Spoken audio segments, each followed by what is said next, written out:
You're watching Real Talk with Myron Mitchell. Welcome to the mind is Real Talk time with Myron Mitchell, bringing truth in every line. Conversations flowing, yeah, the vibe feels right. Speaking life and wisdom every single night. From the struggles and the pain to the victories won. Every story got a purpose when the talking's done. Take a seat at the table, let your voice be heard. Real Talk with Myron, where we honor every word. Real Talk with Myron. Real Talk with Myron, let's get it started. Real Talk with Myron, real conversations, never coded. Welcome back to Real Talk with Myron Mitchell, and this is the second part of the interview with Alan Weiberg. And we left off talking about Juneteenth. And Alan, I want you to kind of bring us back where we left off about, I got a new question. I got to give shout out to my homeboy Mel B for sending me this question. The question was July 4th coming up, Juneteenth coming up, should we emphasize the red, white, and blue over the red, black, and green? That's a great question. And that's what we talk about looking at things in sections, right? I look at history as a continuum. And if you look at it as a continuum, everybody has their space, right? So July 4th represents the founding of the country's independence, okay? Right. Now, it's a contradiction if you say, well, we were slaves then. Right. I get that. Then we fast forward to 1863, when Abraham Lincoln signed the Emancipation Proclamation, which was a wartime declaration to free the slaves in the South. Right. Then you go 2 years later in June 9th, 1865, with Juneteenth, where the last slaves in Texas were or told they were free, but it was a general that basically was announcing the Emancipation Proclamation. Right. That still was not actual freedom. So later that year, the 13th Amendment was actually ratified in December of 1865, which abolished slavery. That was true freedom, okay? Now, what we said beforehand, we remember the bondage, we remember the freedom, but we forget the covenant, which is July 9th, 1868. In that context, you can see everything as a continuum and not an either or. So Juneteenth can be a celebration of freedom. Right. It can be a look back to our ancestral home, Africa. It can be, the black, the green, and the red. That's okay. But at the same time, so then we got to go forward though, because guess what? Juneteenth represents the opportunity we had to look home. Right. And there was actual immigrations back to Africa during that period, okay? But our forefathers, who I call forefathers of Black America, John Delaney, and the biggest one, Frederick Douglass, they said Africa is ancestral, but we want our stake here in America. So they chose to say, no, we're not gonna immigrate back to Africa, we're gonna stay here. And because they stayed, because they continued to press, we had the 14th Amendment signed and ratified, which gave us not only citizenship, it gave us equal protection, it gave us all the equal rights that our ancestors had, that the white Americans had. Now, here's the thing too funny about that. National citizenship, there's not one white American that can claim 1 day earlier of national citizenship in this country than a Black American. Because that law was made for everybody. Everybody at the same day. So what made the 14th Amendment so radical was that from sea to shining sea, you could be, beforehand, you could be a white man in Maine with no land and still be allowed to vote. Right. But if you moved down to Georgia and you didn't have land, you couldn't vote. Right. You know what I'm saying? Well, just theoretically. Because each state had their own rules to what citizenship meant. Right. But when the 14th Amendment was ratified, it created for the first time national citizenship. Right. So every person in the United States, no matter what state you were in, you were a citizen of the United States. Right. It was elevated from the state level to the national level.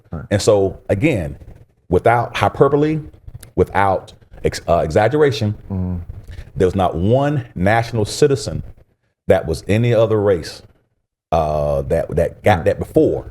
We all did. Right. You know what I'm saying? So this is what I'm getting is that you're saying that us as being black, we don't have to trace ourselves back to Africa and say, well, that's where we from, and that's you basically are saying we're from wherever we're from. This is our home. Yeah. We have been able.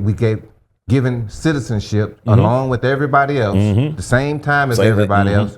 So we're not oppressed in that we are equal. We equal. And stop thinking that we're renters. Right, exactly. We're not renters anymore. We're owners. Because this land is our land, the same as us. So why do you think, and this just kind of jumping off the subject, that's okay, that nobody else sees that as the same? I mean, when I say nobody, I mean I guess the current generation. Right. Because here's the thing. The Covenant generation, right after, they understood that. Right. The Covenant generation, which was the generation of newly freedmen turned U.S. citizens, slaves turned freedmen for that period before they were made citizens, because there were three stages. First, they were enslaved. Then they were emancipated. Now they were freedmen, but they weren't citizens yet.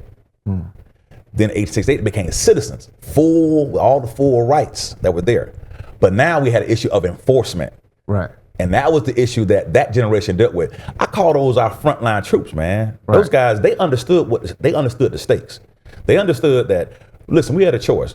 Either we say, man, bump these people, they done enslaved us for 200 years, we out of here. Right. And a lot of people, there were some that did. That's why we have Liberia. Liberia is proof that some former freed slaves said, man, we out of here. And went to We're going to Liberia. But here's the catch, though. When they went to Liberia, they didn't change being black Americans.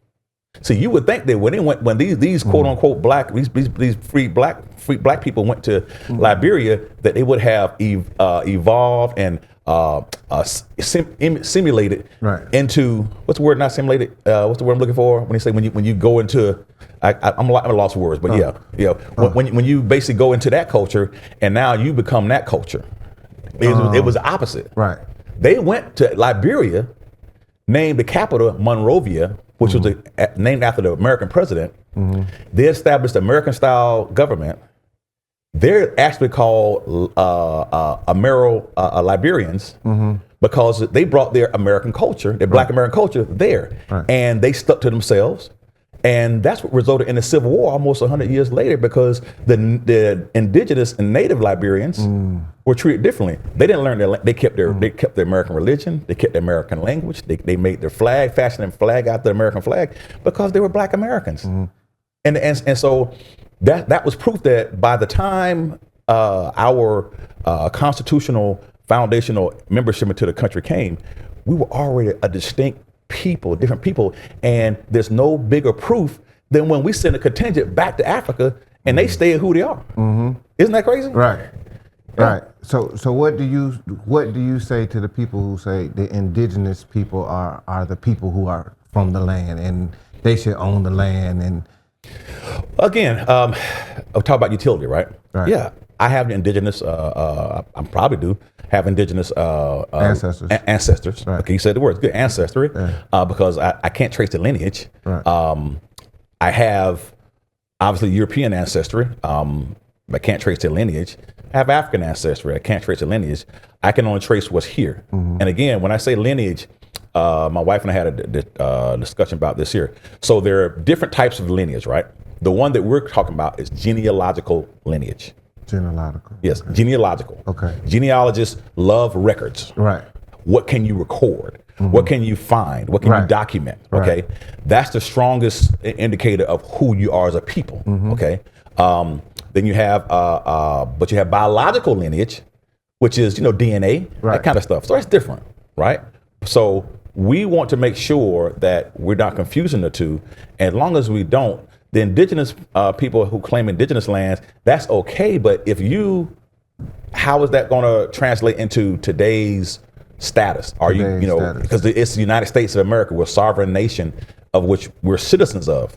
So I don't know what the utility is of it is, other than, okay, you found some historical evidence, but now if you can't trace that lineage to, let's say, the 5 current civilized tribes that are here, then what other than you having some useful information, but you want the information to be, you know, useful in the sense of, and if it makes you feel good, makes you feel complete, I'm all for that. I tell you, my big thing is I want our psychology about who we are to be healed, to be whole, and I just want people to know, especially specifically Black Americans, that listen, our ancestors understood what the stakes were, and that's why they stayed and fought. That's why they didn't leave en masse, because they knew that amendment gave them something that they didn't have before.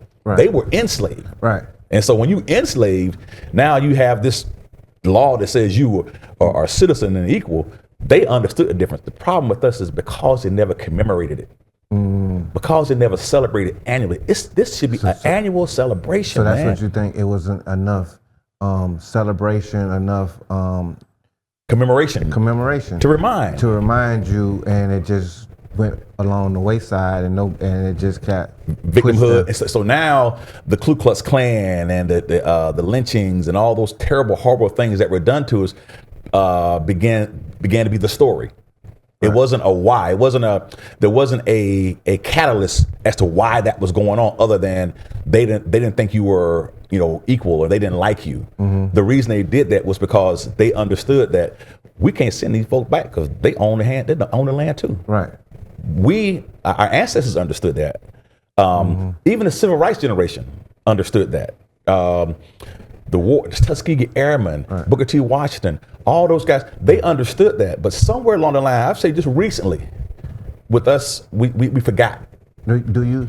I'm kind of jumping all around, but do you think with us owning the land, like you say in 18, same thing, we owners and not renters, from everything that was done to, I guess, the Black people, the Black community, do you feel as though reparations are in order? How do you feel about that? That's a good question. It's a political question. I'll answer this way. Okay. Short answer is the Constitution left it open. Okay. Interesting you say that, because what's also in the 14th Amendment that people don't talk about is Section 4. Section 4 explicitly says that any claim that Confederates have towards the loss of their property, i.e. their slaves, is void, null and void. It can never be brought forward for a claim. It can never be paid. So there is a big misconception out there that says that that the slave owners were compensated for the slave. They were not.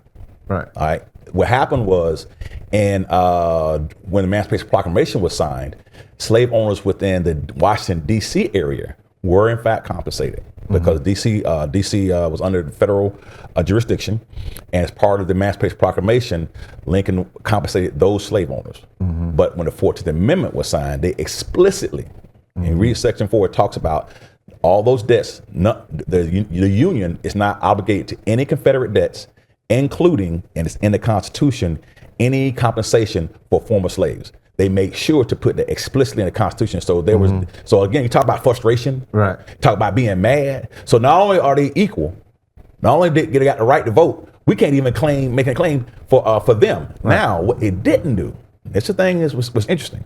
What it didn't do, it didn't say that former slaves or their descendants could ever ask for reparations.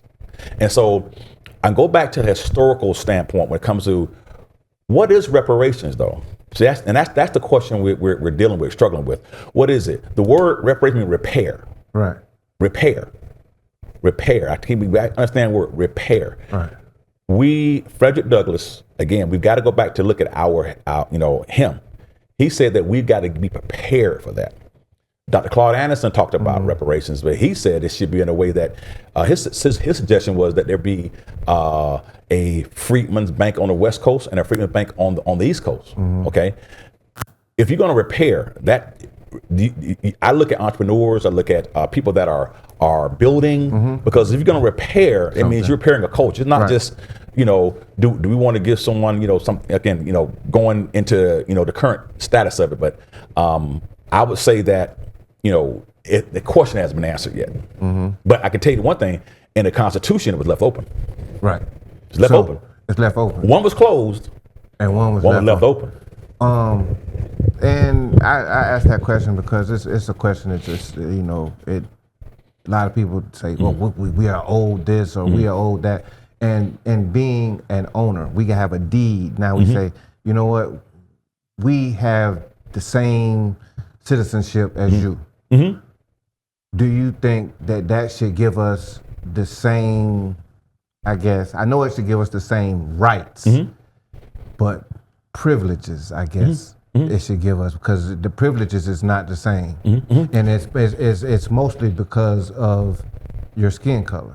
And when skin color gets into it, even though on the paper, it may say we all citizens, but when you live in this thing called life, reality, that's not the case. So my answer to that again is looking at the reality. And so here's the reality: never in human history has an enslaved people been granted equal citizenship and equal status in the place of their bondage. So that brought a whole new set of realities, which is the people that formerly enslaved you now got to look at you as equal. So they're gonna have some issues with that. So the first generation understood that, so they had to bear the brunt. It's like they had to hit the beach. And bear the brunt. Okay. Yeah. They had to bear the brunt. Right. They were our beach, the ones like in Normandy when we had frontline. So they had to hit the beach, man. Right. That's why I got so much respect for that Covenant generation. Right. Them guys took it on the chin, but they didn't leave. They stayed. They built schools. They built churches. They remained morally. They kept the moral high ground. Right. Okay. They still volunteered for the military. They served our country well. I just met a man yesterday, 100 years old, was a Montfort Point Marine. Who? A Montfort Point Marine. What's that? See, I got history. A Montfort Point Marine was the first generation of Marines that actually served in the United States Marine Corps. Marine Corps was the last branch to integrate, and because they didn't want them going to Parris Island, they had a base in Jacksonville, North Carolina called Montfort Point that they trained the first set of Marines. Right.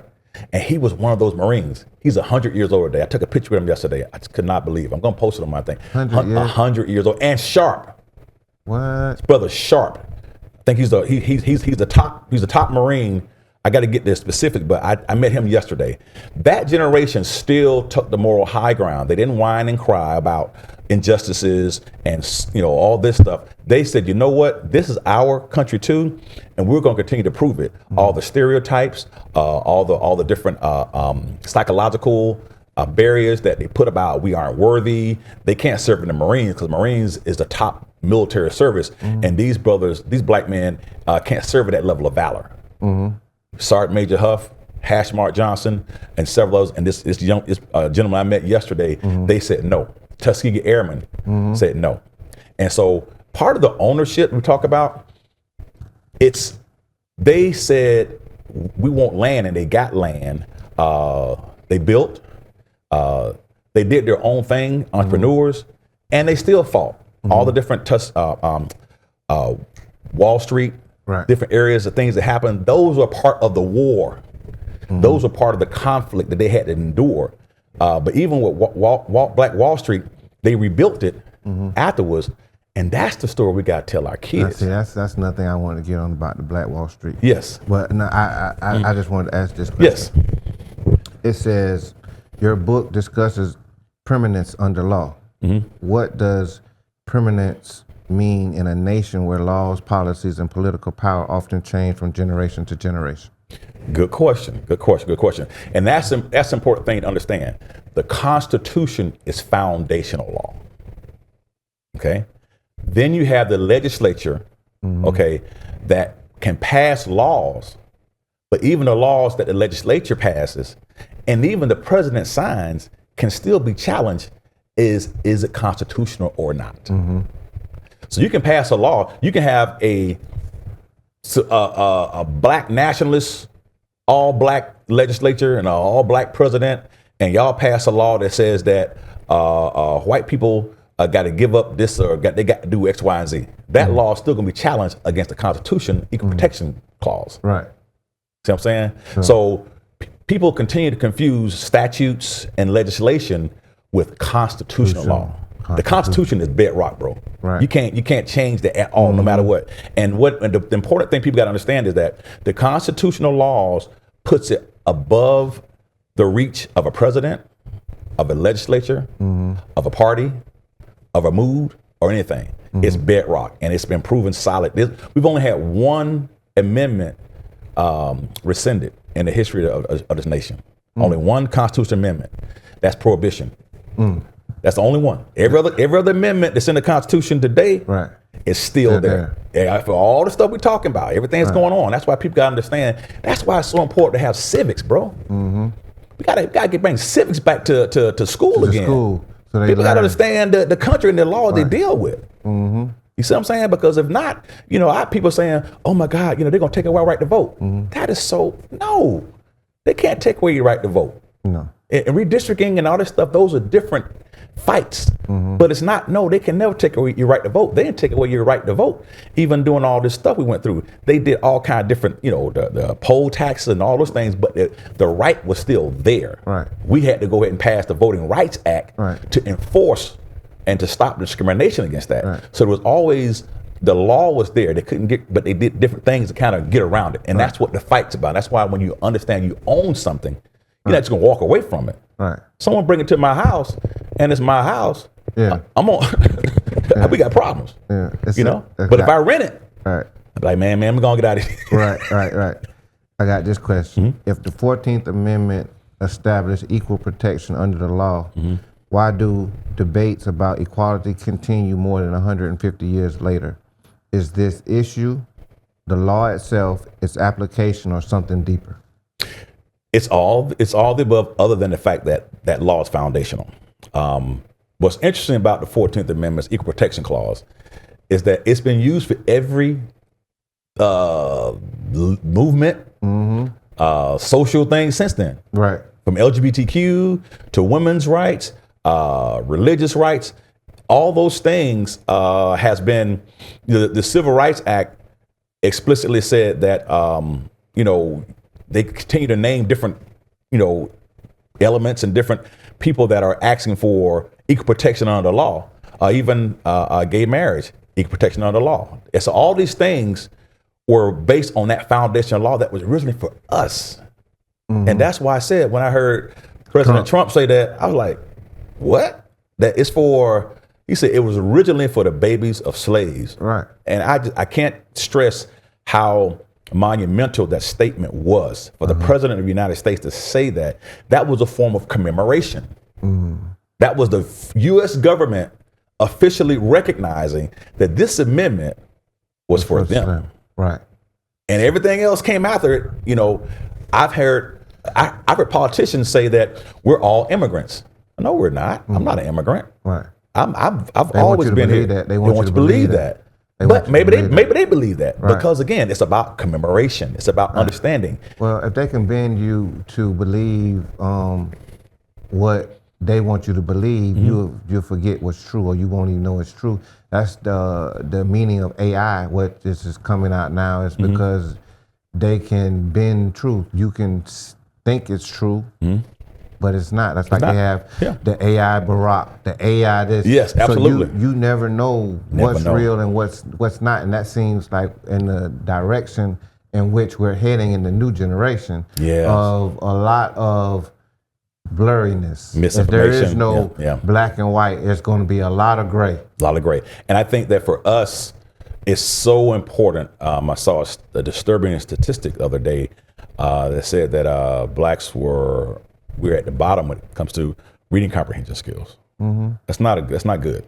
That's not black excellence. And another thing I wanted to speak on before I get to the closing question is we are 13% of the nation. Do you know that 3% of black the black community, 3% live in the higher bracket, and they count the higher bracket as 200,000, making 200,000.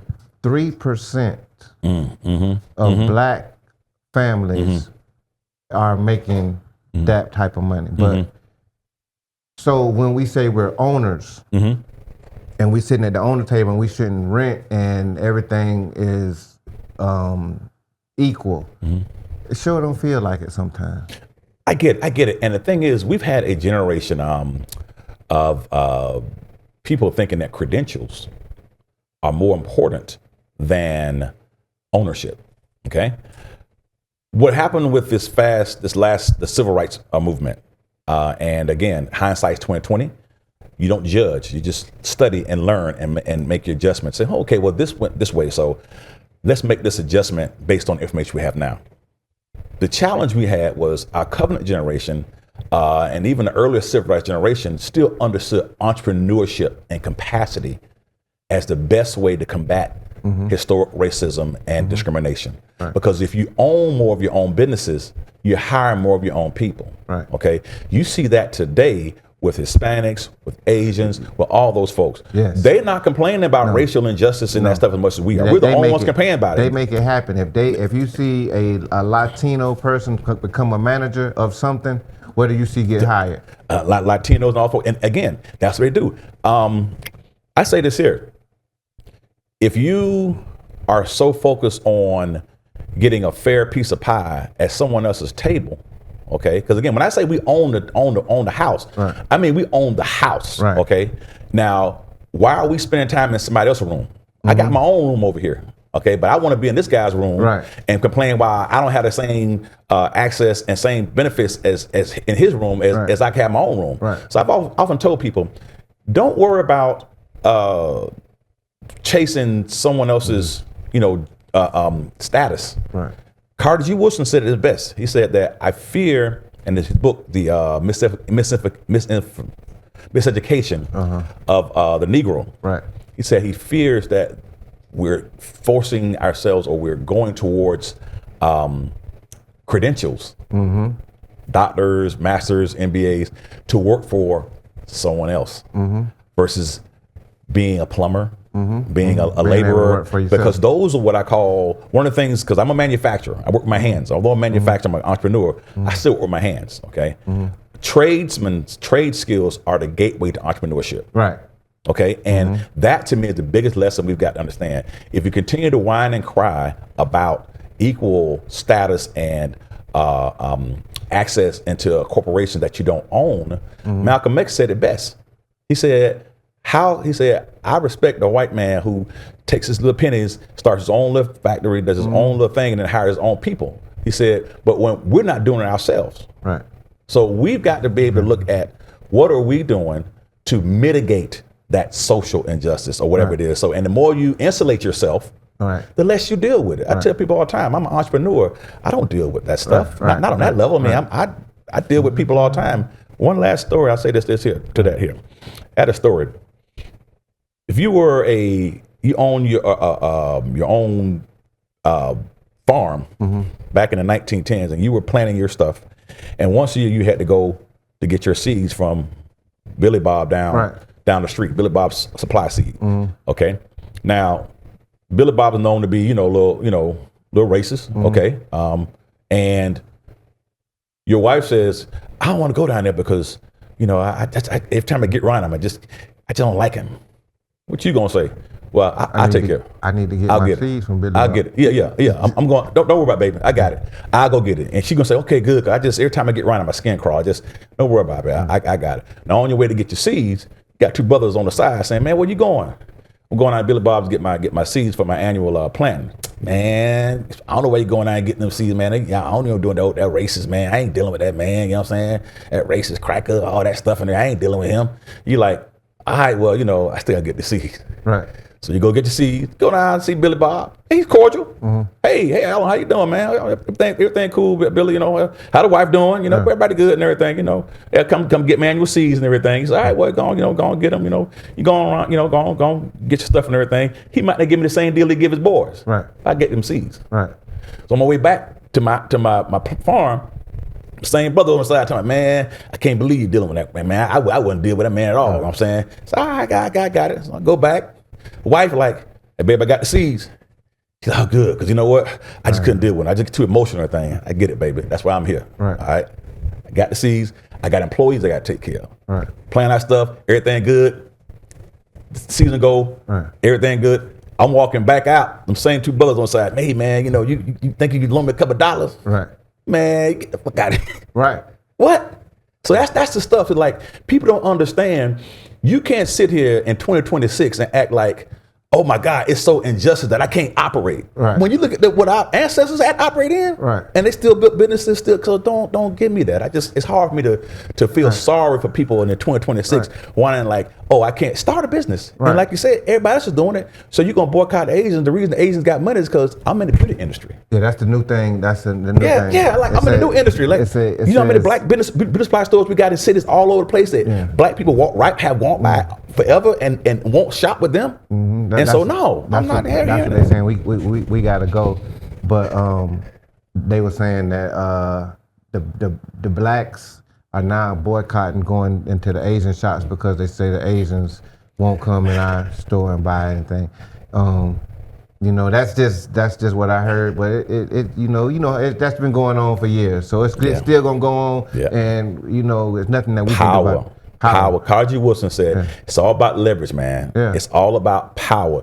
People respect power. Right. They don't respect whining and crying. Right. I'm telling you. And this day and age, in 2026, no one's respecting you whining and crying about injustices that happened over 100, 200 years ago. Especially now when you can get on social media and make you your own money and everything. Yeah. So it's been real talk. I'd love to have you on. I appreciate you coming here, man. It's all good, and blessing man. us with your presence. Yes. And if you haven't seen, the book is The Promise and the Completion. Alan Y. Bird. Get it on Amazon. Thank you for coming to Real Talk with Myron Mitchell, and we'll see you on the next episode.